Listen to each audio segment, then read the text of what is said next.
லூக்கா எழுதின சுவிசேஷம் 1ஆம் அதிகாரம் 19வது வசனம் வாசி. தேவதூதன் அவனுக்கு பிரதியுத்தரமாக, நான் தேவ சந்நிதானத்தில் நிற்கிற காபிரியேல் என்பவன்.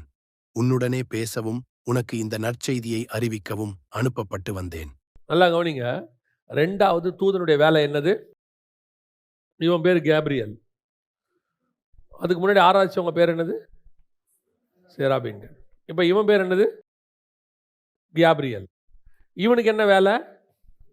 செய்தி கொண்டு வருவது. தானியேல் புஸ்தகம் 11ஆம் அதிகாரம் 2ஆம் வசனம் வாசி. இப்போது நான் மெய்யான செய்தியை உனக்கு அறிவிப்பேன். இதோ, இன்னும் 3 ராஜாக்கள் பெர்சியாவில் எழும்புவார்கள். அதன் பின்பு 4ஆம் ராஜாவாயிருப்பவன் எழுப்பிவிடுவான். அவன் என்ன கொண்டு வந்தான்? நற்செய்தி. இவன் என்ன கொண்டு வந்தான்? மெய்யான செய்தி. பரலோகத்திலிருந்து தேவன் அனுப்புகிறதான மெசேஜ். இந்த தூதனுக்கு இன்னொரு பேர் உண்டு, மெசேஞ்சர். தூதன் அப்படின்னாலே மெசேஞ்சர்னு அர்த்தம்.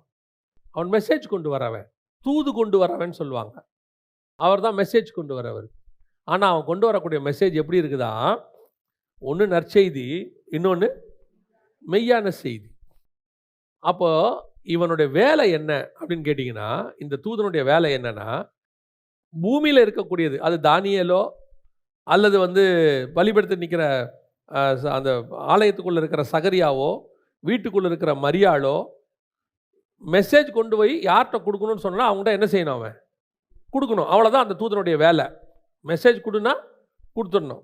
ஆனால் அந்த கொடுக்குற மெசேஜ், கர்த்தர் கொடுக்குற மெசேஜ் எப்படி இருக்கும்? மெய்யான செய்தியாக இருக்கும், நற்செய்தியாக இருக்கும், எச்சரிப்பாக இருக்கும், எது வேணாலும் இருக்கும். ஆனால் கர்த்தர் கொடுக்குற மெசேஜ் அதான் இம்பார்ட்டன்ட்.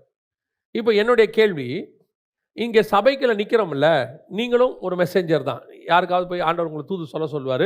நாளைக்கு நீங்கள் ஊழியக்காரராகவும் மாறலாம். அப்படி இருக்கும்போது நீங்கள் கொடுக்குற மெசேஜ் கர்த்தர் கொடுக்குற மெசேஜா? என்னுடைய கேள்வி அதுதான். கர்த்தர் கொடுக்குற மெசேஜா? ஒரு மெசேஞ்சருடைய வேலை என்னென்னா, ஒரு தூதனுடைய வேலை, ஒரு மெசேஞ்சருடைய வேலை என்னென்னா, ஒருத்தர் கொடுக்கறத இவங்ககிட்ட கொண்டு போய் கொடுக்கறது, அவ்வளோதான். இப்போது அப்போல்லாம் உண்டு, எங்கள் பீரியடில், இப்போவும் இருக்காங்க, குறைவாயிடுச்சு. போஸ்ட்மேன்லாம் இருப்பாங்க. அங்கேருந்து மெசேஜ் வரும். அது நார்மல் லெட்டராக இருக்கலாம், அல்லது தந்தியாக கூட இருக்கலாம். நார்மல் லெட்டரில் அன்புள்ள அப்பாவுக்கு அம்மாவுக்கு நலம் நலமறிய ஆவல், எல்லாரும் எப்படி இருக்கீங்க, மாடு கண்டு பிடிச்சி போடுச்சு, எங்கள் ஊரில் இதெல்லாம் செஞ்சுருக்காங்க, அதை பண்ணி, அது மெசேஜ் விசாரிக்கிறது, அதுவும் இருக்கும் லெட்டரில். அப்போல்லாம் பார்த்தீங்கன்னா நைட்டு 1 மணிக்கு 2 மணிக்கு தந்தி வந்துச்சுன்னு வச்சுக்கோங்க, சார் தந்தினாலே வீட்டில் அழுவாங்க. அவர் என்ன கொண்டு வந்திருக்காருன்னே கேட்க மாட்டாங்க. இப்போ தான் வாட்ஸ்அப்லாம் வந்துருச்சு. இப்போ இந்த போஸ்ட்மேன் இருக்கார்ல, நைட்டு 1 மணிக்கு கொண்டு போய் சொல்கிறோம், இப்போ எழுப்புகிறோம், இந்த நேரத்தில் போய் கெட்ட செய்தியை சொல்லணுமா? பேசாமல் என்ன செய்வோம், கொஞ்சம் மாடிஃபை பண்ணி செய்தியை கொஞ்சம் மாற்றி, அப்பா சாகலை, கொஞ்சம் சீரியஸாக தான் இருக்கார், நீங்கள் வாங்க, உழைக்கிறதுக்கு வாய்ப்பு இருக்குது அப்படின்னு சொல்லுவாரா? போஸ்ட்மேன் சொல்லுவாரா? சொல்ல மாட்டார். அவர் மெசேஞ்சர். சாவு செய்தியோ நல்ல செய்தியோ, அந்த செய்தி என்ன வந்திருக்கோ அதை அப்படியே கொண்டு போய் கொடுக்க வேண்டியது தான் அவருடைய வேலை, அவ்வளோதான்.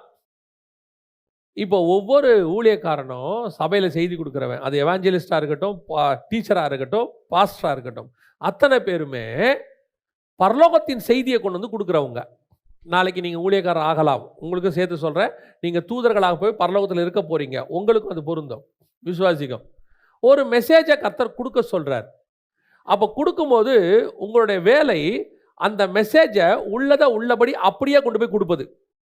நடுவில் மாடிஃபை பண்ணுறதுக்கு உங்களுக்கு என்ன கிடையாது, எந்த அதிகாரமும் கிடையாது. இதை கொஞ்சம் வெளிப்படையாக சொல்லணும்னா, ஆவியானவர் என்ன சொல்கிறாரோ அதை அப்படியே சொல்லுவது மட்டும்தான் நம்முடைய வேலை.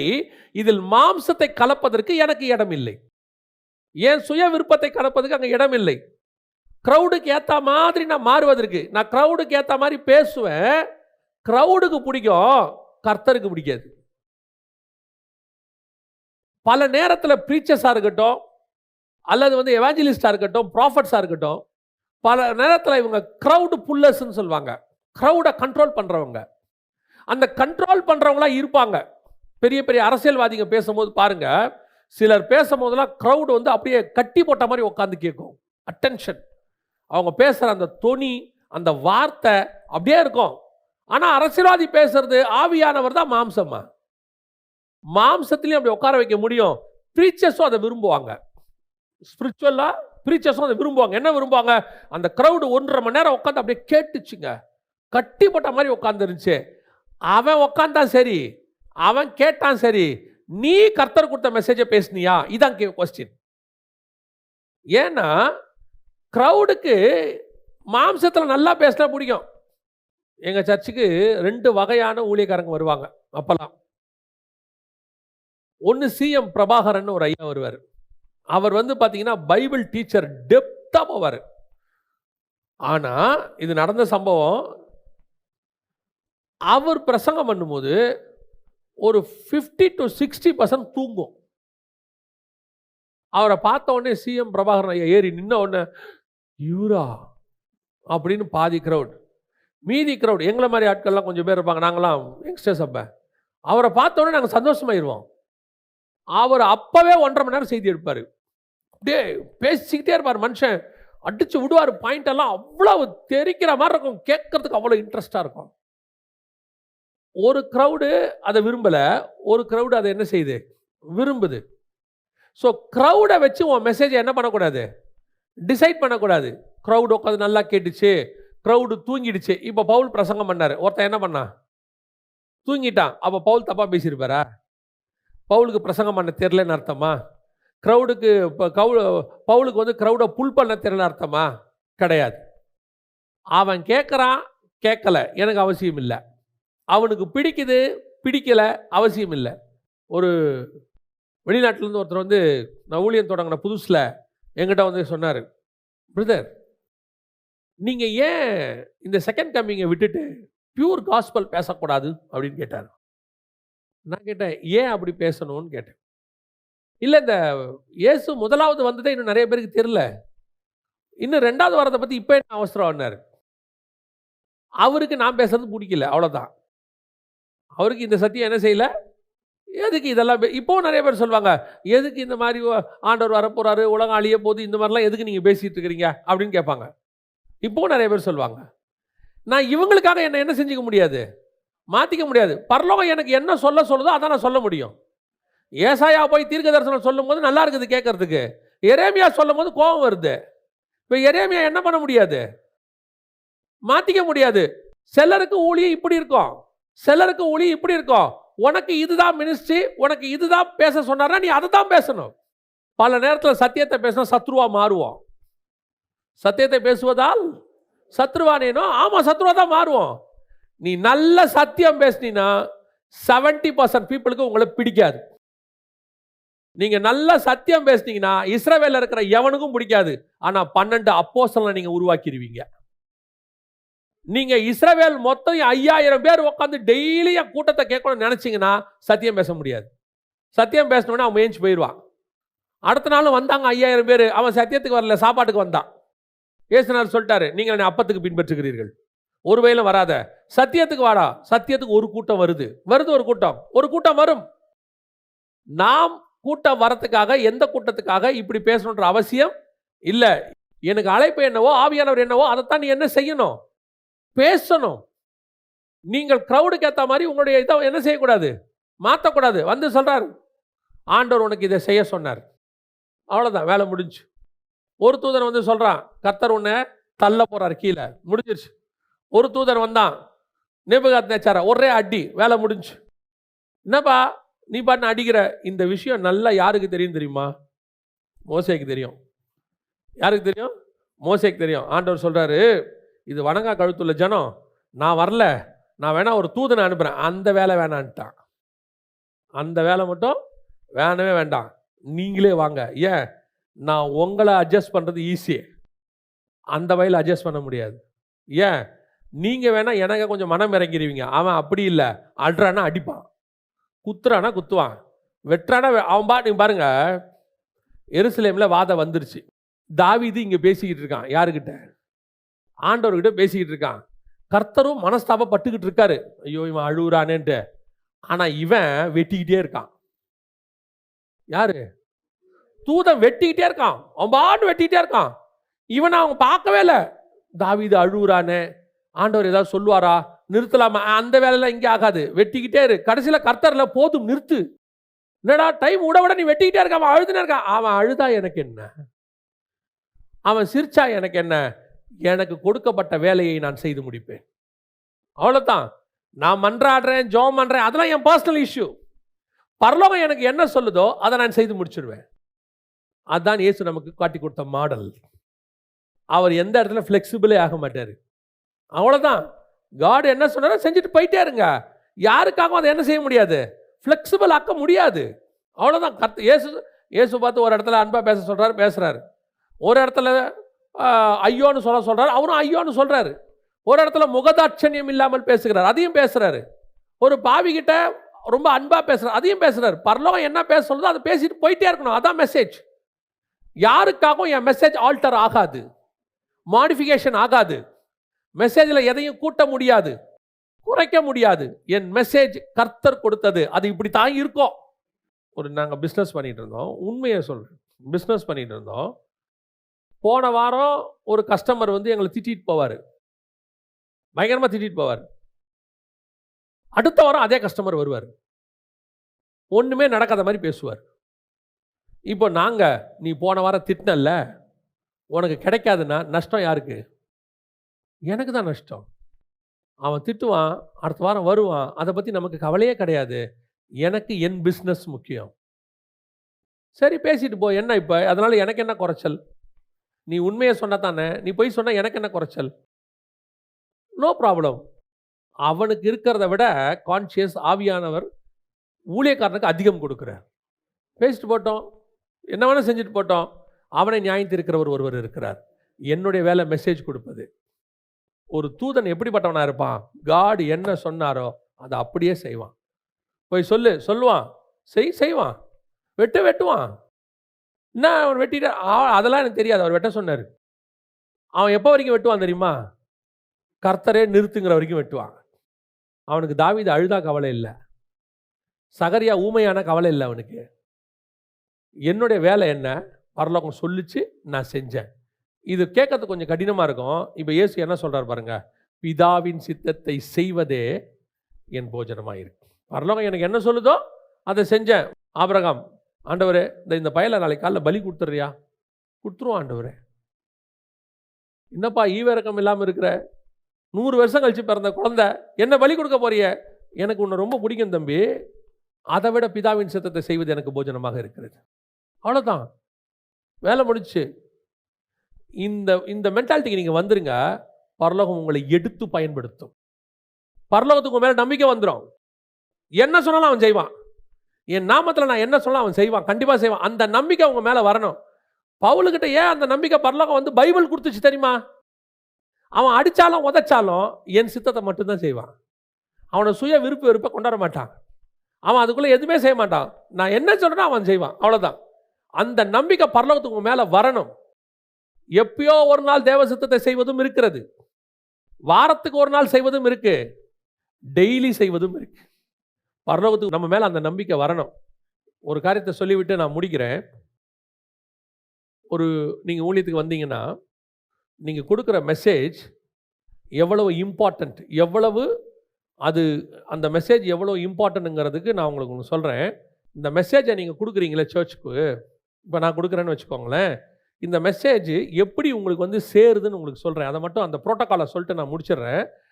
வெளிப்படுத்தின விசேஷம் 1ஆம் அதிகாரம் 1ஆம் வசனம் வாசி. சீக்கிரத்தில் சம்பவிக்க வேண்டியவைகளை தம்முடைய ஊழியக்காரருக்கு காண்பிக்கும் பொருட்டு தேவன் இயேசு கிறிஸ்துவுக்கு ஒப்புவித்ததும். ஃபர்ஸ்ட் யார்கிட்ட கொடுக்கறது? ஃபர்ஸ்ட் பிதா. அவர்கிட்ட யார்கிட்ட வருது? கிறிஸ்து இயேசு கிட்ட வருது. First point. அடுத்து அவர் யாரை அனுப்புறாரு? ஒரு தூதனை அனுப்புறாரு. பரலோகத்திலிருந்து அவர் ஒரு தூதனை அனுப்புறாரு. 3வது ஸ்டேஜ். பிதா, இயேசு, தூதனை அனுப்பி தம்முடைய ஊழியக்காரனாகிய யோவானுக்கு வெளிப்படுத்தினதுமான விசேஷம் இந்த பைபிள் கிட்ட வந்துருச்சு.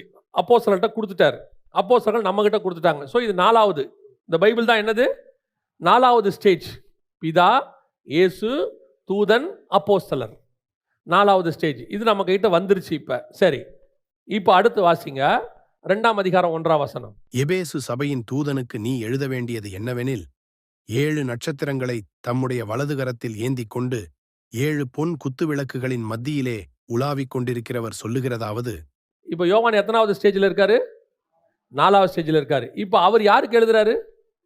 சபையின் தூதன். இப்போ ஒரு உதாரணத்துக்கு தான் சொல்றேன். அந்தந்த சர்ச்சோடைய பாஸ்டர், அவர் தான் சபையின் தூதன். புரியுதா உங்களுக்கு? ஸோ இப்போ யோவான் இந்த வசனம் யாருக்கிட்ட வந்துருச்சு? சபையின் தூதன், ஊழியக்காரங்கிட்ட வந்துருச்சு. 5வது ஸ்டேஜ் இது. புரியுதா? 7வது வசனம் வாசிங்க. ஆவியானவர் சபைகளுக்கு சொல்லுகிறதை காதுள்ளவன் கேட்க கடவன். இப்போ இந்த ஊழியக்காரன் வழியாக யார் பேசுறது? ஆவியானவர் பேசுறாரு. யாருக்கிட்ட பேசுறாரு? சபைக்கு பேசுறாரு. அப்போ அப்போஸ்தலனாகிய யோவான், அப்போஸ்தலர் உபதேசம், பைபிள் 4வது ஸ்டேஜ். அவன் சபையின் தூதன், ஊழியக்காரன், பாஸ்டரோ எவாஞ்சலிஸ்டோ 5வது ஸ்டேஜ். இந்த ஊழியக்காரன்ல இருந்து ஆவியானவர் பேசுறாரு 6வது ஸ்டேஜ். ஆவியானவர் யாருக்கு பேசுறாரு? சபைக்கு பேசுறாரு 7வது ஸ்டேஜ். பரலோகத்திலிருந்து உங்களுக்கு வந்து ரீச் பண்றதுக்கு எத்தனை ஸ்டேஜ் ஆயிருக்கு? நீங்க 7th ஸ்டேஜில் இருக்கீங்க. சரி, இந்த 7 ஸ்டேஜில் உங்களுக்கு சேர வேண்டிய இந்த மெசேஜை இந்த 6 பேர் இருக்காங்கல்ல, இதுல யாருக்கு எடுக்க முடியும்னு நினைக்கிறீங்க? இந்த 6 ஸ்டேஜ் இருக்கு இல்லையா, இந்த 6 ஸ்டேஜில் இந்த மெசேஜ் உங்களுக்கு போக விடாம இதை கெடுக்க யாரால முடியும்னு நினைக்கிறீங்க? ஒரே ஒரு ஆளால மட்டும்தான் முடியும், வேற யாராலையும் முடியாது. பிதா கொடுத்துட்டாரு, அதுல எந்த மாற்றம் இல்லை. பிதா சொன்னதை இயேசுவும் கொடுத்துட்டாரு, அவர் பிதாவின் சித்தத்தை செய்கிறவர், மாற்றம் இல்லை. இயேசு கொடுக்கறத தூதன் கொண்டு வந்து கொடுத்துருவான், அவங்ககிட்ட எந்த மாற்றமும் இல்லை. அவன் என்ன கொடுத்தாலும் கொண்டு வந்து கொடுத்துருவான். நற்செய்தியோ மெய்யான செய்தியோ வெளிப்படுத்துற விசேஷமோ கொடுத்துருவான். இப்போ அவங்ககிட்டயும் மாற்றம் இல்லை.